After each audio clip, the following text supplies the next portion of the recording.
Hi, everybody. So today we are going to read a story where the two main characters are ants. Ants are insects.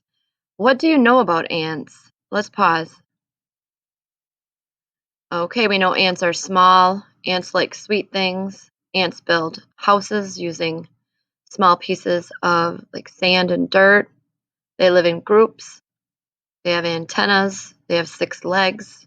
They have different body parts. I don't know how many. So this story has two ants that take on human characteristics because they have feelings and they act like humans might act. So it's a fantasy story, not a real story that could really happen.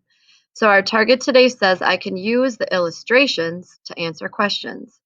Remember, illustrations are pictures. So we're going to be using the pictures again today to answer questions. Okay, so I'll be asking you something and then your answer will come just from using those illustrations. So the name of the story, or the title of our story on the cover here, is Two Bad Ants. And the author who also illustrated the book is Chris Van Allsburg. Chris Van Allsburg takes on 2 jobs. Chris Van Allsburg writes the words and draws the pictures. So this is an author and an illustrator. So why don't we go ahead here and we're going to listen to the story. Two Bad Ants by Chris Van Allsburg. Two Bad Ants.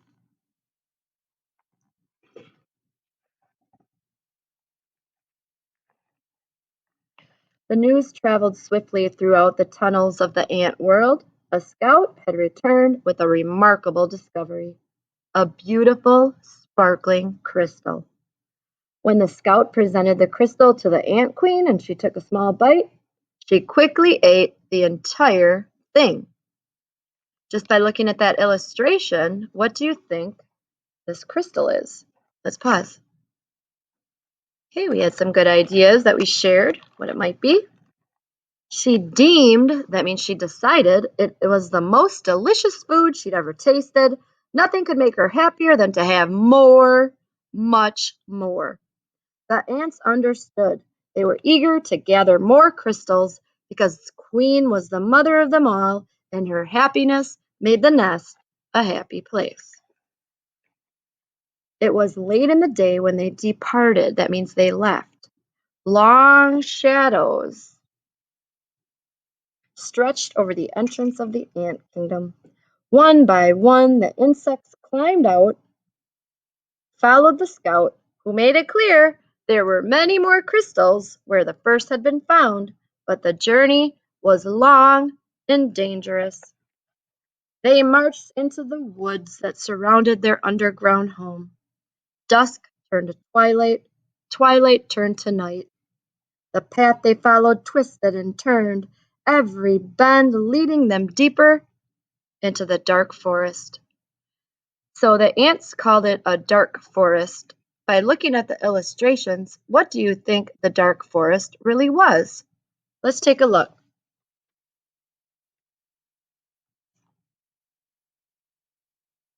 Okay, that dark forest might be grass. More than once the line of ants stopped and anxiously listened for the sounds of hungry spiders. But all they heard was the call of crickets echoing through the woods like distant thunder. Dew formed on the leaves above. Without warning, huge cold drops fell on the marching ants. A firefly passed overhead. Here's the firefly. For an instant, it lit up the woods with a blinding flash of blue-green light. They're still marching. At the edge of the forest stood a mountain. The ants looked up and could not see its peak. It seemed to reach right to the heavens, but they did not stop. Up the side they climbed, higher and higher. Let me pause here. The ants called it a mountain. If you look at the illustration, what is it actually that they are climbing? Let's pause. Good. They're climbing the side of a building. We know that because buildings are made of brick, and down here below are some plants. So we know that plants sometimes grow by buildings. The wind whistled through the cracks of the mountain's face. The ants could feel its force bending their delicate antennae. Their legs grew weak as they struggled upward. At last, they reached a ledge and crawled through a narrow tunnel.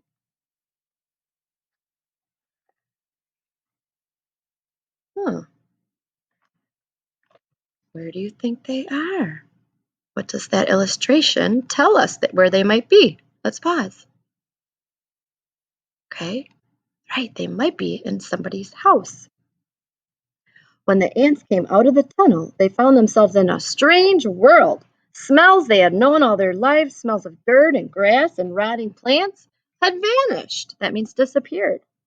There was no more wind, and most puzzling of all, it seemed like the sky was gone. Do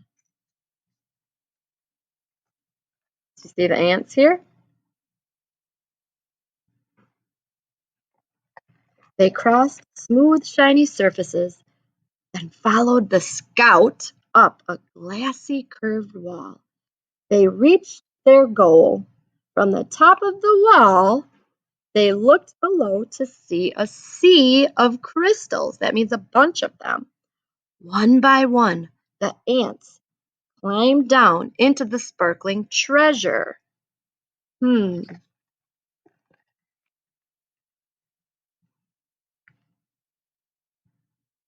it looks like this is what they had climbed into. Does anyone have a guess by using the illustration what that might be? Take a close look. This is what the inside looks like. Any guesses? Right? Maybe salt, maybe sugar? Sugar. R. Sugar ends in R. Does this word end in R? Yeah, I bet it's sugar. Sugar is AR. Quickly each chose a crystal they turned to start their journey home. There was something about this unnatural place that made them nervous. In fact, they left in such a hurry that none of them noticed the two small ants that had stayed behind. Why go back? One asked another. This place may not feel like home, but look at all these crystals. You're right, said the other. We can stay here and eat this tasty treasure every day forever. So the two ants ate crystal after crystal until they were too full to move. They fell asleep. Daylight came. The sleeping ants were unaware of changes taking place in their new home. That means they didn't know about what was changing. A giant scoop hovered above them, then plunged deep into the crystals. So it came into the crystals. It shoveled up both ants and crystals and carried them high into the air. Do any of you have a guess what this giant silver scoop might be? Let's pause. Okay, it could be a spoon. The ants were wide awake when the scoop turned, dropping them from a frightening height. They tumbled through space in a shower of crystals and fell into a boiling brown lake. It's brown. It's boiling. Boiling means hot. Oh. Where are they? Does anyone have a guess? Look at the illustration. It's boiling. It's brown. What do you think? Let's pause. Okay, maybe hot chocolate or coffee. Then the giant scoop stirred violently back and forth, crushing waves fell over the ants. They paddled hard to keep their tiny heads above water, but the scoop kept spinning the hot brown liquid. Around and around it went, creating a whirlpool that sucked the ants deeper and deeper. They both held their breath and finally bobbed to the surface. That's the top. They gasped for air. and spit most mouthfuls of terrible, bitter water. Bitter. Coffee is bitter. Hot chocolate is sweet. Bet it's coffee. Then the lake tilted and began to empty into a cave. What's happening? Where are the ants headed toward? Let's pause. Good. Some guy's mouth. How do we know? We have the nose, the lip, and the little mustache area. Good eyes. Way to look at those illustrations. The ants could hear the rushing water and felt themselves being pulled into a pitch black hole. Suddenly, the cave disappeared. That means the man went away, and the lake became calm. The ants swam to the shore and found that the lake had steep sides. What do you think the lake is? Let's pause. Yeah, the side of a cup. The lake is a cup. They hurried down the walls that held back the lake. The frightened insects looked for a place to hide, worried that the giant scoop might shovel them up again. Close by, they found a huge round disc with holes so they could go hide inside. So it's a disc, has holes. Okay. What? I wonder what they were in. As soon as they climbed inside, their hiding place was lifted, tilted, and put into a dark place.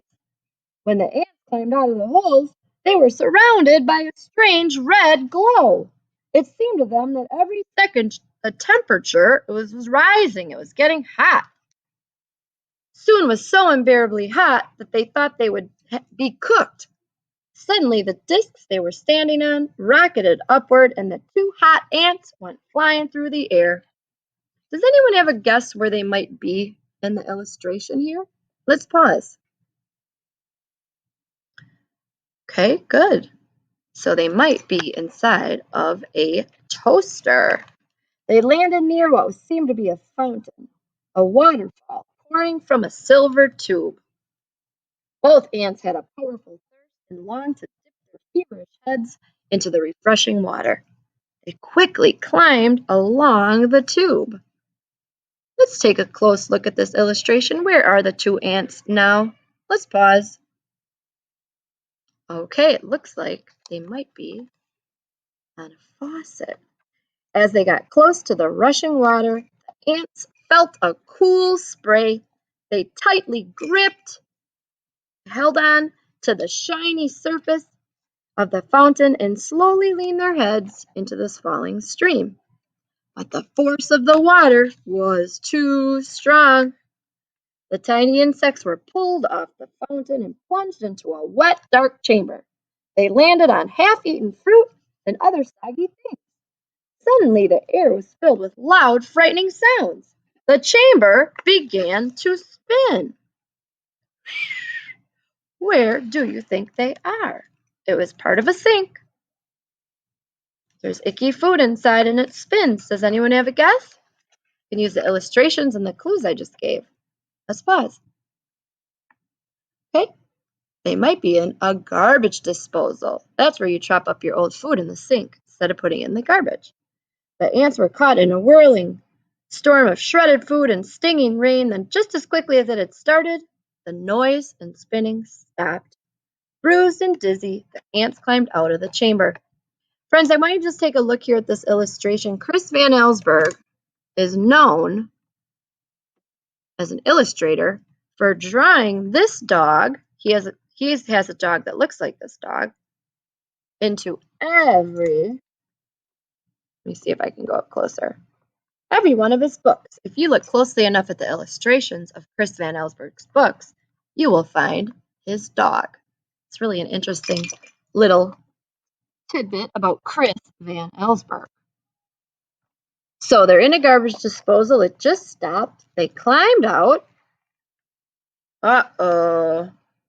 What do you think's going to happen next? Look at the illustration. Let's pause. I'm afraid they're going to go inside that plug. In daylight once again, they raced through the puddles and up a smooth metal wall. In the distance, they saw something comforting. 2 long, narrow holes that reminded them of the warmth and safety of their old underground home. They climbed up into the dark openings. There was no safety inside these holes. As soon as they climbed in, a strange force passed through the wet ants. They were stunned senseless and blown out of the holes. When they landed, the tiny insects were too exhausted to go on. They crawled into a dark corner and fell fast asleep.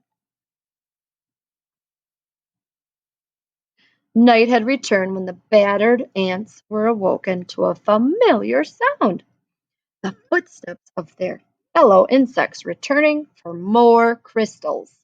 The 2 ants slipped quietly to the end of the line. They climbed the glassy wall and once again stood amid the treasure, but this time they each chose one single crystal and followed their friends home. Standing at the edge of their ant hole, the 2 ants listened to the joyful sounds that came from below. They knew how grateful their mother queen would be when they gave her the crystals. At that moment, the 2 ants felt happier than they'd ever felt before. This was their home. This was their family. This was where they were meant to be. The end. Okay, so what we're going to do next is we're going to go into our seesaw activities, and we're going to get a chance to practice on our own using illustrations to answer questions from this story.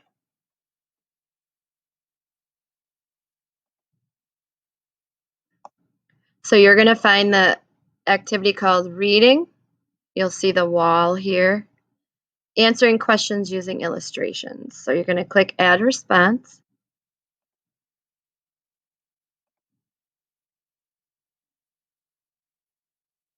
And you can see along the side here there are 4 different illustrations from the story. Here's one. There's one. There's one. And there's one. So for each of these pages, there's a question here for you.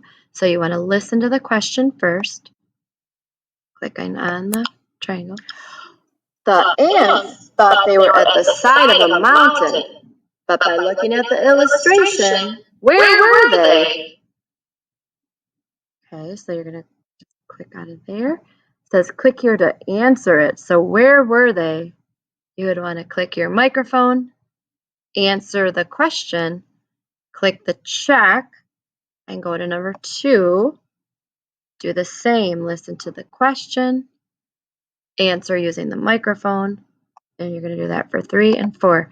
Make sure you click on the check after each page to make sure that you are done. All right, so go ahead and get started with our learning target, which said, I can use illustrations to answer questions. So that's what we're doing. We're looking at pictures and we're answering questions. So good job. Go ahead, get started.